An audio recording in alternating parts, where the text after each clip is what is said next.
ಅದು ಚೆನ್ನಾಗಿ ಬೆಳೆದು ಅವರ ಮನೆಯ ಸಾಕು ಪ್ರಾಣಿಯಾಗಿ ಬೆಳೆತೊಡಗಿತು. ಬಹಳ ದಿನಗಳ ನಂತರ ಗಂಗಮ್ಮಗೆ ಒಂದು ಮಗು ಹುಟ್ಟಿತು. ಮುಂಗುಸಿಯು ಯಾವಾಗಲೂ ಆ ಮಗುವಿನ ಹತ್ತಿರವೇ ಮಲಗುತ್ತಿತ್ತು. ಆದರೆ ಅದರ ಸುತ್ತಮುತ್ತಲೇ ಆಟವಾಡುತ್ತಿತ್ತು. ಗಂಗಮ್ಮ ತನ್ನ ಮಗುವಿಗೆ ಮುಂಗುಸಿ ಏನಾದರೂ ಅಪಾಯ ಮಾಡಿತ್ತು ಎಂದು ಚಿಂತಿಸುತ್ತಿದ್ದಳು.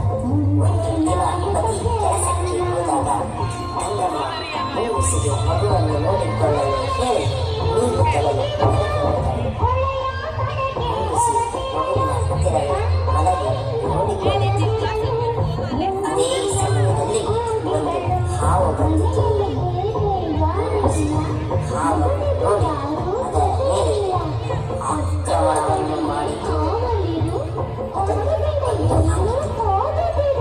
ಅದೇ ಸಮಯಕ್ಕೆ ಗಂಗಮ್ಮ ನೀರು ತೆಗೆದುಕೊಂಡು ಹಾವಿನ ಬಳಿ ಬಂದಾಗ ಮೊದಲು ಆಕೆ ಮುಂಗುಸಿಯನ್ನು ಕಂಡಳು. ಮುಂಗುಸಿಯ ಮುಖಕ್ಕೆಲ್ಲ ಹಾವಿನ ಹತ್ತ ಹತ್ತಿಕೊಂಡಿತ್ತು. ಗಂಗಮ್ಮ ಯೋಚಿಸಿದಳು, ಮುಂಗುಸಿ ನನ್ನ ಮಗುವನ್ನು ಕೊಂದು ಹಾಕಿದೆ ಎಂದು. ಗಂಗಮ್ಮ ಸಿಟ್ಟಿನಿಂದ ಮುಂಗುಸಿಯನ್ನು ಹೊಡೆದು ಕೊಂದು ಹಾಕಿದಳು.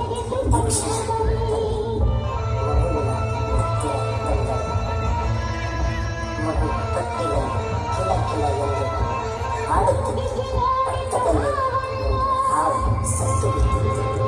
ಗಂಗಮ್ಮ ತಲೆ ತಪ್ಪು ಅರಿವಾಗಿ ಮುಂಗುಸಿಯನ್ನು ನೆನೆದು ಬೆಕ್ಕಿ ಬೆಕ್ಕಿ ಅಳತೊಡಗಿದರು. ಅಷ್ಟೊತ್ತಿಗೆ ತುಂಬ ಸಮಯವಾಗಿತ್ತು. ಈ ಕಥೆಯ ನೀತಿ ಪ್ರತ್ಯಕ್ಷ ಕಂಡರು